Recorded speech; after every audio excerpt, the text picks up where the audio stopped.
Okay, so get ready for some serious chills today.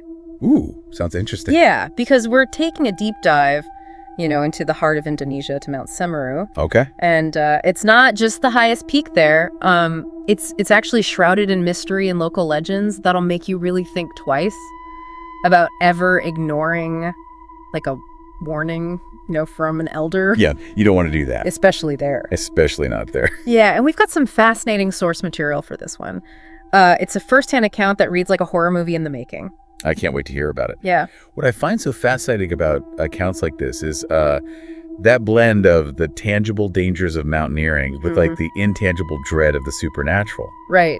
It's really a potent reminder, I think, that sometimes the greatest threats are the ones we can't fully grasp. You're telling me? Yeah. And that's where Cinta's story comes in. Her words, "We'll never get out of here, they've marked us," still send shivers down my spine. Wow. I mean, what does it even mean to be marked by a mountain? Well, let's rewind a bit and meet the group first. Yeah. Dio, Armin, Cinta, and Raka, 4 friends, all set for this big adventure, maybe a little too confident in their gear and research, and definitely overlooking the power of local lore. Yeah, that overconfidence, I think, is often that first step into a world of trouble, especially when you're dealing with a place as steeped in mystery as Mount Semeru. Right. The mountain is considered sacred, like a living entity in many local beliefs. Wow. So, it's not just a climb. It's almost like you're stepping into a sacred space where different rules apply. Absolutely. And their journey starts innocently enough. I mean, they arrive at the Ranupani base camp buzzing with excitement. Yeah. But their cheerful bubble is kind of burst by a local elder, someone who clearly understands the mountains, dual nature, the beauty and the danger. His warning, "Don't step too far and never climb when night arrives," isn't just some friendly suggestion. No. It's this deeply rooted belief, echoing generations of wisdom and respect for the mountain's power. I see. Ignoring it sets a classic horror movie trope in motion. Those who disrespect the warnings often face the direst consequences. Right, and our group, well, they kind of just brush it off. They're young, fit, prepared. What could possibly go wrong, right? Oh, boy. So they head off to Ranukumbolo, this incredibly beautiful lake, the kind of place that seems too serene to harbor any darkness. I've seen pictures. It's gorgeous. It's almost like the calm before the storm, wouldn't you say? The contrast is deliberate, I think. It kind of lulls you into a sense of security, making the unsettling events that follow even more jarring. Yeah. And that's really where the story shifts from a typical adventure narrative into something far more sinister. Right, because it's at Ranukumbolo that Cinta has her first, unnerving experience. Imagine you're in a tent in the middle of the night, you hear footsteps outside. Okay. Assume it's one of your friends, but when you check, there's no one there. Oh, wow. That moment of realization, the sudden prickle of fear, it's a primal reaction, Oh, yeah, for sure. Suddenly, the vastness of the mountain, the isolation it takes on this new threatening dimension, it's no longer just this beautiful landscape. It's a place where you are vulnerable, exposed. Like totally at the mercy of the elements and whatever else is out there. Exactly. Yeah. Cinta tries to shake it off, but the seed of doubt, has been planted. Right. They press on, though, eager to reach that summit as they ascend toward Archipoda, the last stop before the peak the weather turns. Oh, no. It's like the mountain itself is reacting to their presence, wouldn't you say? It's not just a change in weather. It's a shift in atmosphere. Like a palpable sense of unease descends. Right. The clear skies darken, the wind picks up, and it's almost as if the mountain is closing in on them. It's giving me chills just thinking about it. It's a classic literary device, using the environment to mirror the character's inner turmoil and foreshadow the dangers to come. And then through the swirling mist, Raka spots it. Oh my gosh, what? A figure standing motionless in the distance, just watching them. Can you imagine that? You're already on edge, the weather's gone haywire, and now there's this mysterious figure that just seems to defy logic. I would freak out. Me too. That encounter taps into our primal fear of the unknown. Yeah. And it's made even more unsettling by the isolation of the mountain setting.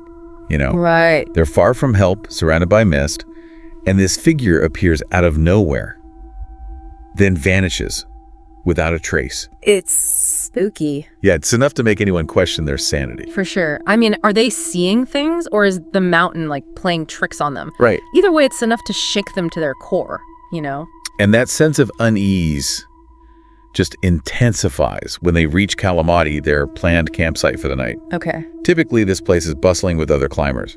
A welcome sign of life. Right. in this vast landscape. Right. But on this night, it's eerily deserted. Just them alone in the darkness with the wind like howling around them. Yeah. Oh, you can almost feel the tension like ratcheting up. This isolation is key, you see. It strips away any sense of security they might have had. Yeah. They're completely vulnerable, surrounded by the unknown, and that's when Cinta's nightmare hits. This is where the story takes a truly terrifying turn. Oh, no. She wakes up to whispers her name being called, and there is again that same figure from Archipoto, but closer now, more menacing, and then darkness. Wow. This nightmare isn't just a bad dream. No. It's like a psychological intrusion, a violation of her sense of safety and self. Yeah. And the fact that it echoes the real-life encounter with the figure suggests a connection. Right. Something that transcends the boundaries of sleep and waking. When she finally comes around, she's unresponsive, almost catatonic. Oh, wow. It's like a part of her is still trapped in that nightmare, wouldn't you say? It speaks to the profound impact of this experience. Yeah. Cinta's encounter wasn't just a fleeting scare. Right. It left a mark on her, a chilling reminder of the mountain's power. Her friends know they have to get her off the mountain and fast. Yeah. But as they start their descent, a dense fog rolls in, thick and disorienting, erasing their tracks. The fog isn't just a weather phenomenon. Right. It's a symbol of their growing fear and isolation. I see. They're literally lost in a world where their senses are unreliable, where the familiar rules of nature seem to be breaking down. And then comes the most terrifying part, the sounds. Okay. Heavy, unnatural footsteps approaching slowly, deliberately through the fog. This is where the story taps into our primal fear of being hunted, of being stalked by something unseen and unknown. Right. The use of sound is brilliant. Oh, yeah. We can't see the threat, but we hear it, we feel his presence closing in. Yeah. It's a visceral experience that heightens the tension to unbearable levels. They huddle together in their tent, petrified listening as those footsteps stop right outside. Oh, gosh. Then silence followed by heavy breathing. Like whatever this thing is, it's right there, inches away. That's terrifying. And then slowly the zipper of their tent starts to open. The slow, deliberate actions of this unseen entity are far more terrifying than any sudden attack. Yeah. It suggests intelligence, a cruel awareness of their fear. Right. It's playing with them, savoring their terror. You're right. It's pure psychological torture.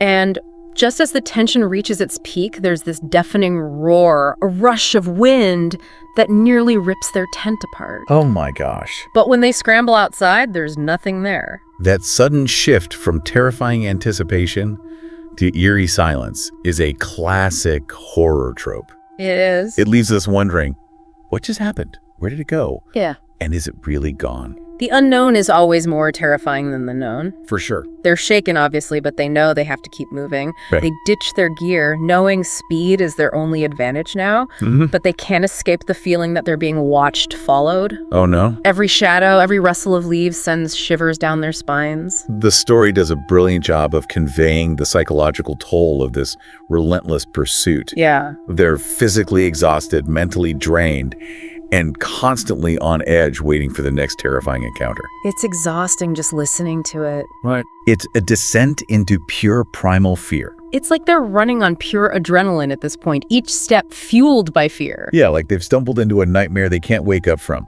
And just when you think it can't get any worse, it does.